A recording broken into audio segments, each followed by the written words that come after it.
Welcome back, everyone. Today, I want to dive into a topic that's deeply personal yet universal: the difference between self esteem and self worth. And just as importantly, why both of these are so vital for living a balanced and fulfilling life. If you're here with me right now, then I invite you to take this step forward toward becoming positively improved. So let's begin. Self esteem. Let's start there. It's often defined as the evaluation we place on ourselves. It's how we measure our abilities, our competence, and even our deservingness of respect and love. It's about how we feel in terms of our confidence and our belief in ourselves. But self-worth? That's something deeper. Self-worth is the recognition of our inherent value as human beings. It isn't tied to what we achieve, what we do, or what we fail at. It's tied to who we are at our core. Now, both self-esteem and self-worth are essential. They're like partners. Together, they shape our perceptions of ourselves, influence our emotions, and guide our behavior. When both are strong, we live with balance, with confidence, and with resilience. Think about it this way: high self-esteem gives us the courage to pursue goals, make decisions, and take risks. But self-worth anchors us. It says, even if I fail, I am still valuable.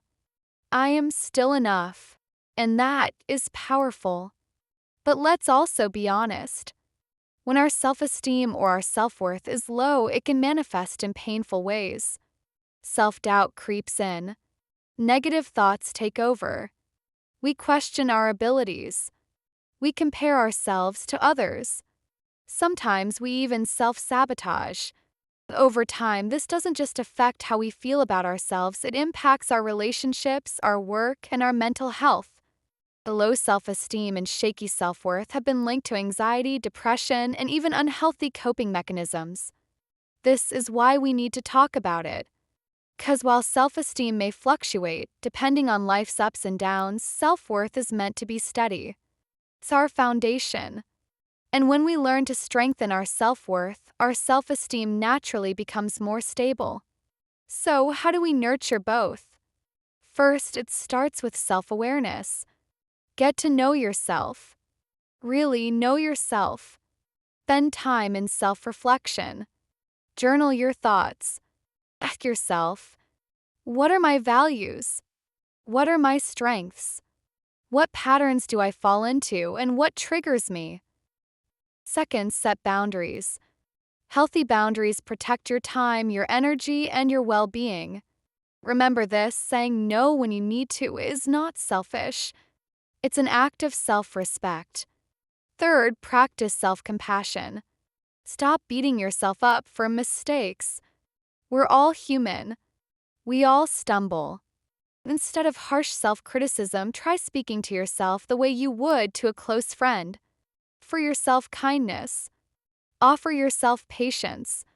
Fourth, surround yourself with support. Seek out relationships that uplift you, not ones that tear you down. Build a circle that reflects back your value. And when necessary, take space from toxic influences. And finally, commit to growth.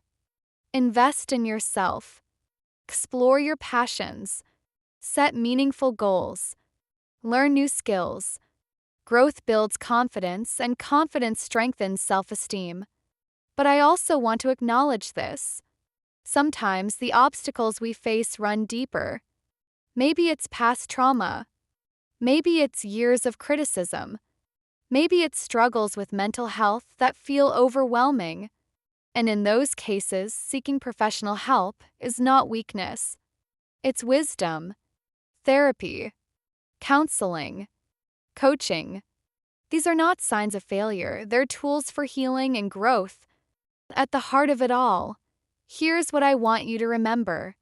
Self-esteem and self-worth are not just feel-good concepts. They're the compass that guides how we see ourselves, how we show up in the world, and how we live our lives. Healthy self-esteem empowers us to face challenges and chase dreams. Solid self-worth reminds us that no matter what happens, we are already valuable. Together, they create the foundation for authenticity, resilience, and joy. And yes, I know society doesn't always make it easy. With social media, comparison culture, and unrealistic expectations, it's easy to fall into the trap of feeling like you're not enough.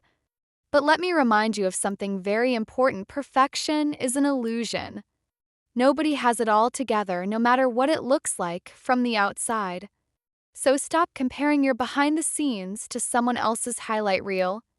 You are on your own journey, and your worth is not up for debate. You are enough, just as you are. So today, I want to leave you with this. Nurture your self-esteem by building skills, setting goals, and celebrating wins. But root yourself in self-worth, in the unshakable truth that your value is not dependent on achievements or approval. 'Cause you are already worthy, you are already valuable, and you are already enough. Thank you for joining me on this journey today. I truly hope this conversation encourages you to honor your worth and strengthen your self-esteem.